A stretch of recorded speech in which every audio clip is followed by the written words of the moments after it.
Entry 1. I work at a zoo. It's not the type of zoo you're thinking of right now, though. I don't have the pleasure of working alongside tigers and bears and all that. My job is a little more unnatural. I run a semi-autonomous holding facility in the middle of the Mojave Desert. It was built by a company that doesn't exist and is run by a branch of the government that you've never heard of. Technically, I don't even exist. I was killed in a single car crash about 6 years ago. My family was probably being notified of my demise right as the helicopter touched down in this godforsaken place. The pay is incredible though. A cool $200,000 a year for watching computer screens and pressing buttons every now and then. I also get a small hazard bonus when I help introduce a new prisoner, but I'll get to that. The prison I run doesn't hold people. It holds things. The type of things that most people only see in their worst nightmares. You see, the government organization I work for exists to capture and hold anything that doesn't belong in the natural world. They started during World War II, when soldiers started reporting mysterious disappearances and outright killings due to monsters. Naturally, the government decided the only thing they wanted killing soldiers was bullets, so they sent some super well-trained guys out to investigate. They ended up all getting killed out in some German forest, but the idea stuck around, and the Federal Department of Nothing was created. Back to where I work. The prison is underground, and the only way in that I have access to is a very conspicuous shed with a ladder inside. Once I'm inside, there's a full biometric smorgasbord of locks to get through that takes around 10 minutes. Not that anybody would be able to get down there anyways, with all the landmines outside. It's actually pretty cozy in there. There's a nice set of living quarters, a huge kitchen that gets restocked by a drone every 2 months, and even a rec room with stuff like pinball machines and video games. I guess they don't want the one person with control of all these abominations getting bored. There are 1,024 cells that are all about 25 feet tall, with security varying from a glass door to a stupidly thick titanium vault door. The prisoners tend to occupy the ones in the middle of the range, but at least I'm prepared. I have to check on them pretty often, just to make sure there aren't any structural issues or giant demon horses running around. I technically have a level of personal protection that I'm supposed to bring with me, but I normally don't, if only because it takes a while to put on. They're organized into 4 corridors, numbered by the level of caution required by me when entering. Number 1 has creatures that are pretty much harmless. They might bite or scratch, but they aren't objectively dangerous. Number 2 has creatures that are kind of dangerous. They could kill me if I let them, but I could probably fight any of them off pretty easily. I still bring a pistol just in case. Number 3 is where it starts to get bad. These guys could kill me in a fair fight. That's why I put on a bunch of ballistic armor and get a nice big gun out when I go in there. Number 4 is the worst. The creatures in there could kill me either before I could react or without me being able to do anything about it. I don't even bother with the guns and armor in there because it wouldn't make much of a difference anyway, and they're super heavy. The monsters are actually kind of fun to talk about. There's a lot of them, so they can't all get a mention, but the ones I will talk about are real doozies anyways. They normally arrive in an unmanned cargo helicopter, and I have to open the cargo hatch in the roof of Corridor 1. Instead of building 4 doors above ground, I guess they decided it would be just easier for me to forklift everything around. From there, the documents attached to the mess of steel and cement tell me what it is and where it goes. I usually just grab the forklift and put them in the closest open slot in their corridor. The transfer process is fairly simple. The cage plugs into the cell like a power socket and it secures itself with electromagnets. I wish there was some big dramatic lever on the back that would open the door and release the beast, but it's just an inconspicuous little button. The door opens and the creature is then forced into the cage somehow. Not really sure how it happens, I've never seen the inside of one. Then I reset the doors, unplug the cage, and I send it back up to the helicopter. I get an extra 50,000 every time I do this. But the only real risk is if I screw something up, or decide I want to get up close and personal with the Wendigo. Oh right, the prisoners. Most of the scary ones are in Block 4 because they're not scary for nothing. I think the worst thing that we got here is the Skinwalker. A bunch of high school kids got slaughtered at some camp, a slasher style, a couple years ago. I just call him Skinny since it's shorter and it's actually pretty appropriate. It just looks like a normal old man most of the time, but occasionally when I check on it, it's something straight from hell. Imagine a creature that looks like a wolf, but there's just something off. Like the way its snout is constantly shifting in space like a projection, or the unnatural hue of its eyes. It just looks horrifying and words really don't do it justice. It could easily rip me to shreds, but the scariest part is that it can talk. It talks to me through the camera in its cell. It likes to talk about my wife. Not that I've told it anything about her, or anything at all for that matter. Any form of contact between me and a creature is strictly forbidden. There are some good old-fashioned monsters here though. There's a werewolf that's actually the same one from that German forest that started this. It kept roaming around but got hit by some random artillery and couldn't fight back when the next guys came. They kept it in a big pit over there, but when this place got built, it was the one to pop the champagne. An absolutely massive beast to be sure, but it's a lot less scary with all that metal in front of it. I am concerned about the claw marks though. They're starting to leave real impressions in the walls. Some of the level 1 guys are actually quite interesting. There used to be a squonk, which is basically a little creature kind of like a gopher that's covered in warts and rough skin. It's completely harmless, but it cries a lot and it's really sad in general. One day when I checked on it, there was just a puddle where it had been sitting. I looked them up and it actually turns out that he probably cried himself to death and dissolved into the puddle.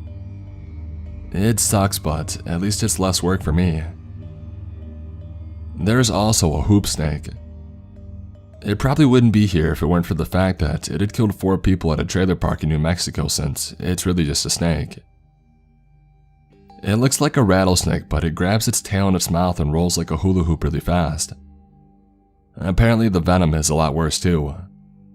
Like die before you call 911 worse. Well, that's it for now. I need to get sleep because I'm taking a delivery tomorrow. They don't tell me what's in the cage until I have it, so here's hoping that it's a scary one. Entry 2.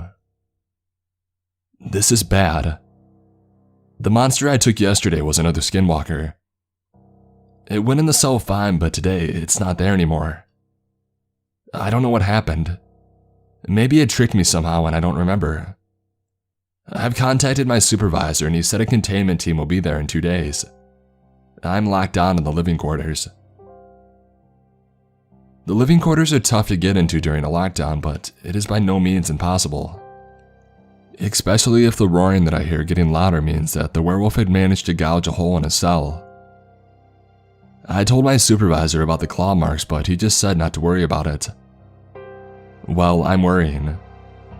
I don't know what animal the new skinwalker is, but it was much younger than Skinny.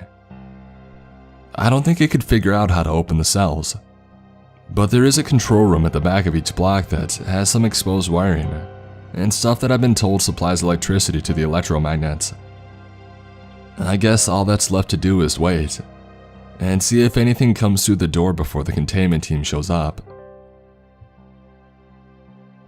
Entry 3. I woke up and I saw a lion sitting in my doorway last night. It had a huge mane and had his lips pulled back in one of the most terrifying snarls that I had ever seen. It didn't look right though. The fur looked flat and monotonous. The snarl looked kind of smudged, like its skin got rotated slightly on its face and the eyes were not feline. They were human eyes, staring at me with all the contempt and hatred of somebody who has every intention to kill you. I looked at my pistol on the table next to me, but it was too fast. It was on me before I could even think to reach for it. With impossible speed for a beast of that size, it seized my arm in its massive jaws and leveled its eyes 4 inches from mine. I knew then that it wasn't going to kill me. It was too smart to hesitate. It looked directly into my eyes for an eternity before releasing my arm, and leaving with the same impossible speed that it had surprised me with before. It was a warning. It was telling me to stay in here, not to do anything to compromise its safety. Well, it's a little late for that because the team is getting here today. I know it can't take the whole team, but it can take a lot of them. If it managed to release any of the other monsters, the team wouldn't stand a chance. I told them that the Skinwalker had gotten out, not that it had the potential to release more monsters. I guess we'll just wait and see. I lost my communications last night, probably thanks to my new friend. I've just been pacing back and forth all day, trying to figure out what I can do. I'm just going to sit down and wait. Entry 4. The whole team is dead. I heard the firefight from in here. These guys must have had some serious firepower, because all I heard for 15 minutes was constant gunfire and explosions before it started to fade away. Probably because there were less men shooting. I had a feeling that this would happen. I don't know what to do now. I put the ballistic equipment on and I loaded my machine gun, but I know how well guns worked for the guys outside. I can only hope it decides I'm not worth its time while it continues whatever it's doing. It is doing something. I don't know what, but I can hear loud banging and weird groaning noises every once in a while. I would think that it's trying to get out, but the door is wide open because the containment team destroyed it with a generous amount of explosives. I haven't seen it again, but I'm probably going to. If I can't figure out what it's doing, it's probably going to make me do it. Entry 5. They're both gone. Skinny and the new Skinwalker, I mean. Apparently it was all a big plan to break out of the prison. The young Skinwalker got captured on purpose and somehow convinced me to just let it out. It probably used that stupid magic that got it in this way in the first place. After the containment team got wiped out, it wandered around looking for a way to open the door, and it came back for me. It dragged me over to the front of Skinny's cell and said one word in a voice so lacking in human inflection or emotion it sends shivers down my spine even writing this now. Open. And that's when I figured all of this out. I looked at the control room at the back and said to try cutting the cables in there. Before I could say to only cut the cables that go to his cell, it ran down the corridor with a ridiculous speed and sliced every wire clean in half with a single smooth motion of its paw. I would say that all hell broke loose, but that's a bit of an understatement. The Skinwalker was the first to realize what had happened and was back at the cell before I could blink. Then the room came to life. Every creature in here rushed towards the gate connecting to the main corridor. As they ran, they were biting, kicking, and scratching at each other mercilessly. By the time the mass of death and fury neared the gate, several of them were bleeding to death or already dead on the ground. The only two left to reach the gates were the werewolf and the chupacabra. Chupacabras aren't really what people think they are. All the stories describe them as a wild dog that just likes blood. In reality, they're more like a coyote with 8 long spider legs. They have razor-sharp claws at the end and they're almost as fast as the Skinwalker was. They don't like blood. They need it. The two abominations reached the gates and turned to face each other. The werewolf let out a deafening roar of fury and the chupacabra started shrieking. I thought that they were yelling at each other, but then the werewolf slumped to the ground and the chupacabra followed suit. Its shrieking getting louder and louder until cutting off suddenly. I watched in horror as the Skinwalker strutted back towards us with blood dripping from its permanent snarl. The beast tugged on the handle to the door and it gave way easy, revealing a wolf half the size of a beast sitting calmly in the center of the room. The two exchanged a single glance before I felt a sudden pressure in my chest and I realized I was in the air. I hit the wall opposite the gate hard enough to break at least a few ribs, if not something more serious. They both stared at me with an emotion in their eyes I couldn't discern, and made a break for the gate.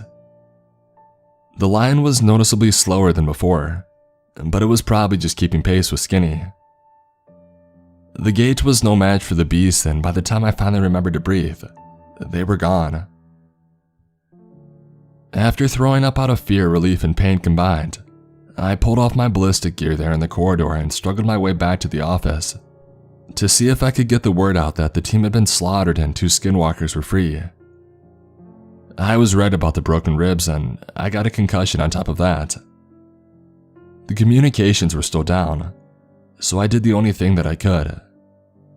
I turned on the TV and I waited for them to realize that the first team never came back.